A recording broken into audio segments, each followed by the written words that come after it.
പരിശുദ്ധ കന്യകാമാതാവിൻ്റെ പ്രിയപ്പെട്ട മക്കളെ, മെയ് മാസ റാണിയുടെ തിരുനാൾ മാസം, മെയ് മാസപ്പൂക്കൾ വിരിയുന്ന മാസം, ദൈവം നമുക്ക് വേണ്ടി ഒരു വലിയ കാര്യം ചെയ്യുന്ന മാസം, അമ്മയോട് ചേർന്ന് നിൽക്കാൻ.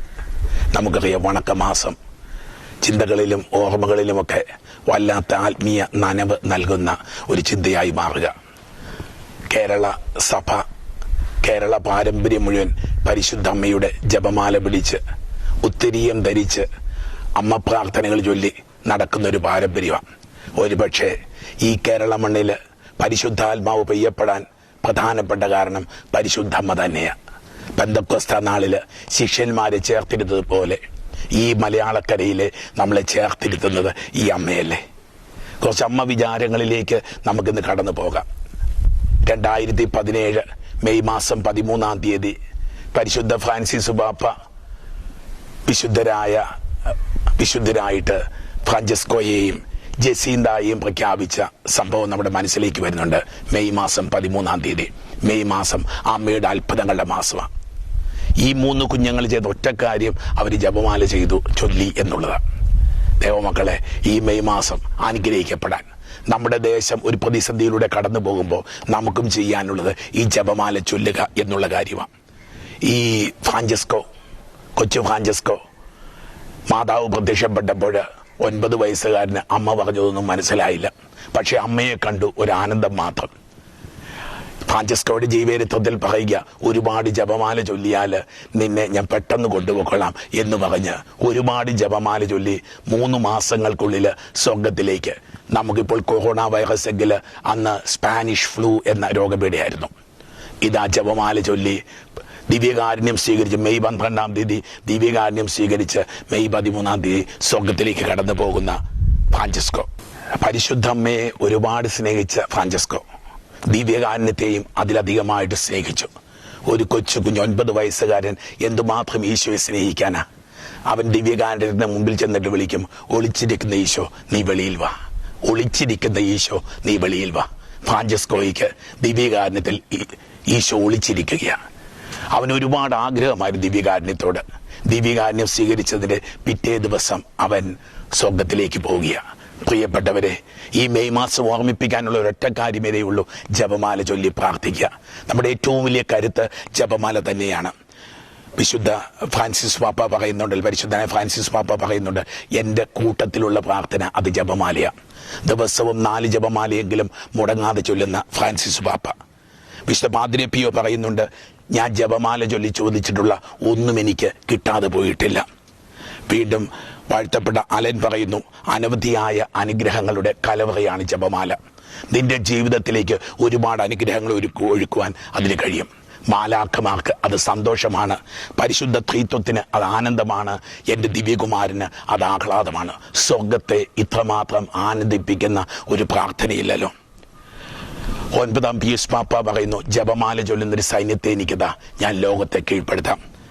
വിശുദ്ധ പാദ്രി പിയോ പറയുന്നു, ഈ കാലഘട്ടത്തിന്റെ ഏറ്റവും വലിയ ആയുധം ജപമാലയാണ്. അതേ മക്കളെ, അമ്മയോട് ചേർന്നിരിക്കാനായിട്ട് ഈ ജപമാല ഈ മെയ് മാസം വണക്കം നമുക്ക് കാരണമാവട്ടെ. അമ്മയുടെ സ്നേഹത്തിലേക്ക് കടന്നു ചെല്ലുവാനായിട്ട് നമ്മൾ കാണുന്നുണ്ട്. പിയൂസ് 5 പാപ്പ 1571 ലെപ്പാന്തോ യുദ്ധം നടക്കുമ്പോൾ, ഇതാ ക്രിസ്ത്യാനികൾ തുടച്ചു നീക്കപ്പെടും എന്നുള്ളൊരു കാലം വന്നപ്പോൾ, ഇതാ തൻ്റെ പ്രിയപ്പെട്ട വൈദികരെയും ജനത്തെയും കൂട്ടി റോമായിലെ തെരുവുകളിലൂടെ ഇറങ്ങി ജപമാല ചൊല്ലിയപ്പോൾ ആ യുദ്ധം ജയിച്ചു. അങ്ങനെയാണ് ജപമാല രാജ്ഞിയുടെ തിരുനാൾ ആരംഭിക്കുന്നത്. നമുക്ക് ഒരു വലിയ യുദ്ധം ജയിക്കാനുണ്ട്. ഈ കാലഘട്ടത്തിൽ നമ്മളെ സഹായിക്കാൻ, രക്ഷിക്കാൻ അമ്മയുണ്ട്. യോഹന്നാന്റെ സുവിശേഷം 19 അധ്യായത്തിന്റെ 25 വാക്യത്തിൽ നമ്മൾ കാണുന്നുണ്ട്, കാൽവരി കുരിശിന്റെ ചുവട്ടിൽ നിൽക്കുന്ന അമ്മ. അവിടെ വെച്ച് അവൾ നമ്മുടെ അമ്മയായി മാറി. നമുക്ക് അമ്മയായിട്ട് ആ അമ്മയെ നമുക്ക് ലഭിച്ചിരിക്കുക. ഇതാ വെളിപാടിന്റെ പുസ്തകത്തിൽ 12 അധ്യായത്തിൽ നാം കാണുന്നു, സൂര്യനെ ഉടയാടയാക്കിയ, ചന്ദ്രനെ പാദപീഠമാക്കിയ, 12 നക്ഷത്രങ്ങളെ കിരീടമാക്കിയ അമ്മ. അവൾ വിജയിച്ചു നിൽക്കുന്ന അമ്മയാണ്. ദൈവമക്കളെ, ഈ കാലഘട്ടത്തിൽ നമുക്കുള്ള വിജയത്തിന് വേണ്ടിയുള്ള മന്ത്രമാണ് പരിശുദ്ധ മാതാവ്. നമ്മൾ വചനത്തിൽ കണ്ടുമുട്ടുന്ന ഒരു പ്രവചനം പോലെ നമ്മൾ കണ്ടുമുട്ടുന്ന സംഭവമാണ് യൂദിത്തിന്റെ പുസ്തകം. യൂഥത്തിന്റെ പുസ്തകം പഴയ നിയമം മുഴുവൻ പുതിയ നിയമത്തിന് വേണ്ടിയുള്ള പ്രവചനമാണല്ലോ. പരിശുദ്ധ അമ്മയെ പറ്റിയുള്ള പ്രവചനം മനോഹരമായിട്ട് നമ്മൾ കാണുന്ന പുസ്തകമാണ് യൂഥത്തിന്റെ പുസ്തകം.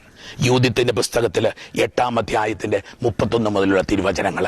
31-ാം തിരുവചനത്തില് ജനം വന്ന് യൂഥത്തിനോട് പറയുന്നു, യൂഥിത്താര വിധവയായ പെണ്ണ്, മനാസയുടെ ഭാര്യ, ജോലി ചെയ്തുകൊണ്ടിരുന്നപ്പം കൊടും വേനലിൽ വീണ് മരിച്ചവളുടെ ഭാര്യയാണ് ഈ യൂഥിത്ത്. യൂഥിത്തിനോട് പറയുന്നു, നീ ദൈവഭക്തയാകിയാൽ ഞങ്ങൾക്ക് വേണ്ടി പ്രാർത്ഥിക്കുക. കർത്താവ് മഴ പെയ്യിച്ച് നമ്മുടെ ജലസംഭരണികൾ നിറയ്ക്കും, നമ്മൾ തളർന്നു വീഴില്ല. നീ പ്രാർത്ഥിച്ചാൽ ഞങ്ങൾ തളർന്നു വീഴില്ല. ഈ കാലഘട്ടത്തിൽ നമുക്ക് അമ്മയോട് പറയാനുള്ള കാര്യം, അമ്മ പ്രാർത്ഥിച്ചാൽ ഞങ്ങൾ തളർന്നു വീഴില്ല. യൂഥിത്ത് അവരോട് പറഞ്ഞു, ശ്രദ്ധിക്കുവിൻ, നമ്മുടെ ഭാവി തലമുറകളിലെല്ലാം അറിയപ്പെടാൻ പോകുന്ന ഒരു പ്രവൃത്തി ഇതാ ഞാൻ ചെയ്യാൻ പോകുന്നു. ദൈവമക്കളെ, അമ്മയുടെ പ്രവൃത്തിക്കുള്ള ഒരു കൊച്ചു ടൈറ്റിൽ, ആരും ഇതുവരെ കണ്ടിട്ടില്ലാത്ത, ആരും ഇതുവരെ കേട്ടിട്ടില്ലാത്ത അത്ഭുതങ്ങൾ അമ്മ വഴിയായിട്ട് നടക്കും. യോഹന്നാന്റെ സുവിശേഷം 2-ാം അധ്യായത്തില് കാനായിലെ കല്യാണം, ഈശോ ചെയ്ത ആദ്യ അത്ഭുതം. ഒരു മനുഷ്യൻ സ്വർഗം വിളിച്ചിറക്കുന്നത്, ഒരു ദൈവജനത്തിന് മുമ്പിൽ ഒരു അത്ഭുതം സംഭവിക്കുന്നത്, ഈശോയുടെ ആദ്യത്തെ അത്ഭുതത്തിന് കാരണക്കാരിയായിട്ട് അമ്മ നിൽക്കുക. ഇതാ തലമുറകള് വിസ്മരിക്കാത്ത ഒരത്ഭുതം ചെയ്യുവാൻ പോകുന്നു. യൂഥത്തിന് നമ്മൾ കാണുകയാണ്, ഇസ്രായേൽ സമൂഹം മുഴുവൻ കീഴ്പ്പെടുത്തപ്പെട്ടു. ഇതാ നശിപ്പിക്കപ്പെടാൻ പോകുമ്പോൾ ഹോളോഫർണസ്, നെബൂഖദ്നേസർ രാജാവിന്റെ സൈന്യാധിപനായ ഹോളോഫർണസിന്റെ ശിരസ് ഛേദിക്കുവാനായിട്ട് ഇറങ്ങിച്ചെല്ലുക. ശത്രുവിന്റെ ശിരസ് ഛേദിക്കുന്നവളാണ് പരിശുദ്ധമ്മ. ശത്രു പിശാച് തന്നെയാ. ശത്രു മനുഷ്യനെ നിരാശയിലേക്ക്, ദുഃഖത്തിലേക്ക് തള്ളിവിടുന്ന ആരോ, അതാണ് നമ്മുടെ ശത്രു. ആ ശത്രുവിന്റെ ശിരസ് ഛേദിക്കാൻ പരിശുദ്ധമ്മയ്ക്ക് കഴിയും. നമ്മൾ യൂഥത്തിന്റെ പുസ്തകം 13-ാം അധ്യായത്തിൽ നമ്മൾ കാണുന്നു 11-ാം വാക്യം. ഇതാ നഗര കവാടത്തിൽ മുട്ടി വിളിച്ചുകൊണ്ട് പറയുന്നു, തുറക്കൂ, വാതിൽ തുറക്കൂ, ദൈവം, നമ്മുടെ ദൈവം ഇപ്പോഴും നമ്മോട് കൂടെയുണ്ട്. പരിശുദ്ധ അമ്മയ്ക്ക് വേറൊന്നും പറയാനില്ല, ദൈവം നമ്മോട് കൂടെയുണ്ട്. ഇതാ ഇസ്രായേലിൽ തന്റെ പ്രാബല്യവും നമ്മുടെ ശത്രുക്കൾക്കെതിരെ തന്റെ ശക്തിയും ഇന്നത്തെ പോലെ പ്രത്യക്ഷമാക്കുന്നതിന് വേണ്ടി തന്നെ ദൈവത്തിന്റെ ശക്തി നമ്മുടെ മുമ്പിൽ പ്രകടമാകും എന്ന് ഓർമ്മിപ്പിക്കുന്നവളുടെ പേരാണ് പരിശുദ്ധമ്മ. അവൾ ഉച്ചത്തിൽ പറഞ്ഞു, ദൈവത്തെ സ്തുതിക്കുവൻ, അവിടുത്തെ പുകഴ്ത്തുവൻ. ഇസ്രായേൽ ഭവനത്തിൽ നിന്ന് തന്റെ കാരുണ്യം പിൻവലിക്കാത്തവനും ഈ രാത്രി എന്റെ കരത്താൽ നമ്മുടെ ശത്രുക്കളെ നശിപ്പിച്ചവനുമായ ദൈവത്തെ സ്തുതിക്കുവൻ. അമ്മ മാതാവിനെ ഓർമ്മിപ്പിക്കാനുള്ള കാര്യം ഇതേ ഉള്ളൂ, ദൈവത്തെ സ്തുതിക്കുക. ദൈവമുണ്ട്, ദൈവം കൂടെയുണ്ട് എന്ന് പറഞ്ഞു തരുന്ന അമ്മ ഇന്ന് നമ്മളെ ഓർമ്മിപ്പിക്കുന്ന 2-ാമത്തെ കാര്യമാണ് ദൈവത്തെ സ്തുതിക്കുക.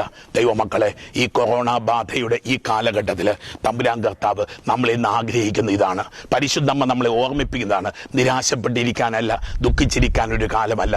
അതുകൊണ്ടാണല്ലോ മെയ് മാസം വണക്കം. പണ്ട് നാളുകളിൽ എല്ലാ ദിവസവും സായാഹ്നങ്ങളിൽ ദേവാലയത്തിൽ പോയി ജപമാല ചൊല്ലി, കുർബാന ചൊല്ലി, നേർച്ചയും വാങ്ങി മടങ്ങി വരുമ്പോൾ സ്വർഗം കിട്ടിയൊരു സന്തോഷമില്ലേ? മെയ് മാസം മുഴുവൻ അനുഗ്രഹമായിരുന്നു. മെയ് 31 വരെ. ജൂൺ 1 സ്കൂളിൽ പോകുന്നതിന് മുമ്പ് മനസ്സിൽ നിറഞ്ഞു കിട്ടുന്ന ഒരു വിരുന്നായിട്ട് അമ്മ മാറുമായിരുന്നല്ലോ. ഇതാ ഈ 2020-ാം ആണ്ടിന്റെ ഈ മെയ് മാസത്തിൽ അമ്മ നമുക്ക് വീണ്ടും വിരുന്നായി, അഭിഷേകമായി, അനുഗ്രഹമായി മാറുകയാണ്. ഇതാ തിരുവചനത്തിൽ യൂഥത്തിന്റെ പ്രവചനം, യൂഥത്തിന്റെ പുസ്തകം 13-ാം അധ്യായം 18-ാം വാക്യം. മകളെ, ഭൂമിയിലെ സ്ത്രീകളിൽ വെച്ച് അത്യുന്നതനായ ദൈവത്താൽ ഏറ്റവും അധികം അനുഗ്രഹിക്കപ്പെട്ടവളാണ് നീ. ഈ ലോകത്തിൽ ഏറ്റവും കൂടുതൽ അനുഗ്രഹിക്കപ്പെട്ട ഒരമ്മയാണ്, ഒരു സ്ത്രീയാണ് പരിശുദ്ധ അമ്മ. ആകാശവും ഭൂമിയും സൃഷ്ടിച്ചവനും ശത്രു നേതാവിന്റെ തല തകർക്കാൻ നിന്നെ നിയോഗിച്ചവനുമായ ദൈവമായ കർത്താവ് വാഴ്ത്തപ്പെട്ടവനാകട്ടെ. ഇതാ പ്രത്യേകം നിയോഗം കിട്ടിയിരിക്കും അമ്മയ്ക്ക്, ശത്രുവിന്റെ തല തകർക്കാൻ.